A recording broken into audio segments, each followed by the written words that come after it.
हरे कृष्णा। राधे राधे। कृष्ण दासी की चैनल में आप सभी मित्रों का स्वागत है। और आप सब कैसे हैं? कान्हा जी कृपा से सब ठीक होंगे। कार्तिक मास और कार्तिक मास का आज है 26वां अध्याय जो मैं पढ़ने जा रही हूँ। वीडियो पसंद आ जाए तो लाइक शेयर कमेंट जरूर से कर लेंगे। तुलसी माता हे सुखदाता, तुम हो कृष्ण की प्यारी, जो जगाए हम तेरी दिन रात। ये भक्ति है मेरी। तुलसी माँ को प्रणाम करते हैं, श्री हरि विष्णु भगवान को प्रणाम करते हैं, लक्ष्मी नारायण भगवान को प्रणाम करते हैं, राधा रानी के श्री चरणों में प्रणाम करती हूँ। स्वीकार करना, लोटा ले लेंगे, जल ले लेंगे, तिल हाथ में ले लेंगे। इतनी कथा सुनकर सभी ऋषियों ने सूत जी से विनती करते हुए कहा कि हे सूत जी, आप भगवान के चरणों से उत्पन्न हुई गंगा जी की महिमा कहिए। उनकी विनती सुनकर सूत जी बोले, एक बार राजा पृथु ने नारद जी से यही आग्रह किया था। तब नारद जी ने जो कुछ राजा पृथु को बताया वही मैं तुम्हें बताता हूँ। नारद जी बोले, इंद्र आदि समस्त देवताओं को उत्पन्न करने वाले कश्यप जी की दो पत्नियां थी। एक का नाम दीति था, दूसरी का अदिति था। अदिति के पुत्र देवता कहलाए और दीति के पुत्र दैत्य हुए। देवता और दैत्यों में नित्य ही कलह रहती थी। उस समय विरोचन का पुत्र एवं प्रहलाद का पुत्र बलि दैत्यों का राजा था। उसके पास एक विशाल सेना थी जिसके बल पर उसने पूरी पृथ्वी को जीत लिया था। हे राजन, अब इसकी इच्छा देवताओं से स्वर्ग छीनने की हुई।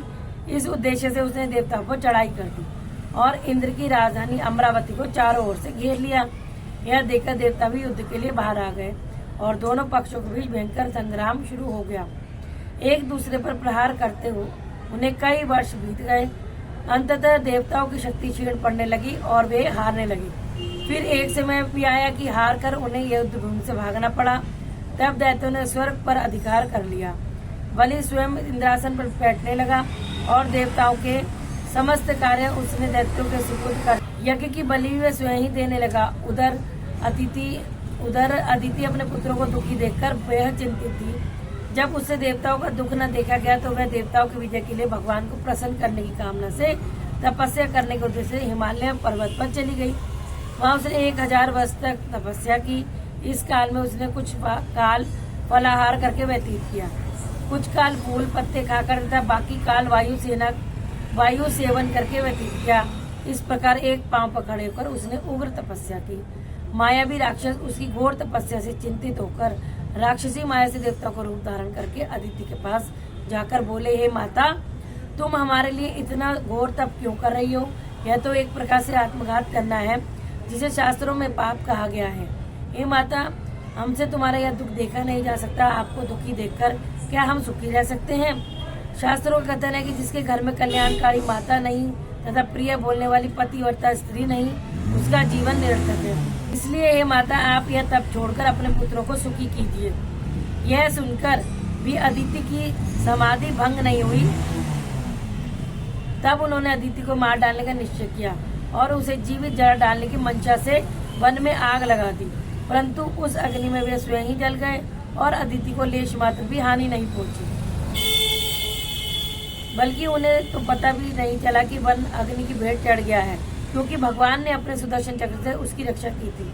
सूत जी बोले, जिस भगवान के स्मरण मात्र से सभी कष्ट दूर हो जाते हैं, उसका ध्यान करने वाले भक्त को भला कौन कष्ट दे सकता है। अग्नि शांत होने पर सुदर्शन चक्रधारी भगवान विष्णु उसके सामने प्रकट हुए। भगवान ने अदिति से कहा, हे देव माता, मैं तुम्हारे इस कठिन तप से अत्यंत प्रसन्न हूँ, अतः तुम वर मांगो। अदिति ने पहले हाथ जोड़कर भगवान की स्तुति की। हे भगवान, जिनके स्मरण मात्र से ही समस्त कलेशों का नाश हो जाता है, जिनके चरण कमलों की सेवा करके भक्त परम सिद्धि को प्राप्त होते हैं, यज्ञ में स्थित यज्ञ के प्रबोध करता, जिनकी माया को ब्रह्मादिक देवता भी नहीं जान सकते, जिनके मन से सूर्य, चंद्र, मुख से ब्राह्मण, भुजाओं से क्षत्रिय, जंगा से वैश्य तथा पैरों से शूद्र उत्पन्न हुए हैं, ऐसे भगवान को नमस्कार है। भगवान, देवता, नदी और समुद्र आप ही हैं। आप अंतर्यामी और सभी कुछ जानते हैं, अतः मेरे पुत्रों को अकंटक राज्य दीजिए। अदिति के ऐसे प्रेम पूर्ण वचनों को सुनकर भगवान श्री विष्णु ने कहा, हे देव माता, हम स्वयं ही तुम्हारे यहाँ जन्म लेकर तुम्हारे पुत्रों की रक्षा करेंगे। तब अदिति ने कहा, भगवान, जो संपूर्ण सृष्टि को धारण करने वाले हैं, जिसके रोम रोम में ब्रह्मांड समाया हुआ है, उन्हें मैं कैसे धारण कर सकूंगी? भगवान बोले, हे अदिति, माता पिता, गुरु, अतिथि और ब्राह्मण की जो सेवा करते हैं, वे सदैव मुझको धारण करते हैं। तुलसी और गौ की रक्षा करने वाला भी मुझको धारण करता है। अतः मैं तुम्हारा पुत्र हूँ। पुत्र होकर शत्रु कुल का नाश करूंगा।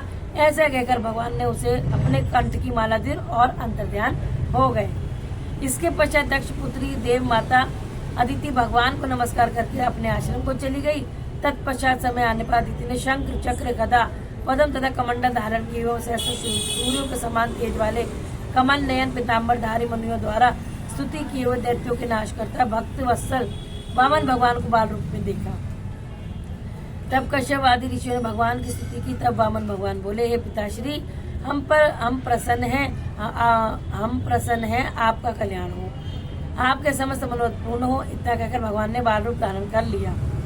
उधर राजा बलि एक बड़ा भारी यज्ञ कर रहा था, जिसके आचार्य दैत्य गुरु शुक्राचार्य थे। उस यज्ञ में हवि ग्रहण करने के लिए लक्ष्मी जी सहित भगवान विष्णु का आह्वान किया गया। उसी समय ब्रह्मचारी के रूप में भगवान विष्णु वहां आ गए। भगवान को इस रूप में देखकर दैत्य गुरु शुक्राचार्य ने ज्ञान दृष्टि से उन्हें पहचान लिया और राजा बलि को सारी स्थिति से अवगत करा दिया। बोले 26वें अध्याय की जय। जो भी जल है और जो भी जल है लोटे में तिल वाला हम तुलसी माता करें। ओम नमो भगवते वासुदेवाय, ओम नमो भगवते वासुदेवाय, ओम नमो वासुदेवाय। बोलो तुलसी मैया की जय। तो अब आरती कर लेते हैं। तुलसा महारानी नमो नमो, हरि की पटरानी नमो नमो। कौन से महीना बुद्ध सरानी, कौन से महीना हुई हरियाली, आषाढ़ महीना बुद्ध सरानी, सावन मास हुई हरियाली। तुलसा महारानी नमो नमो, हरि की पटरानी नमो नमो।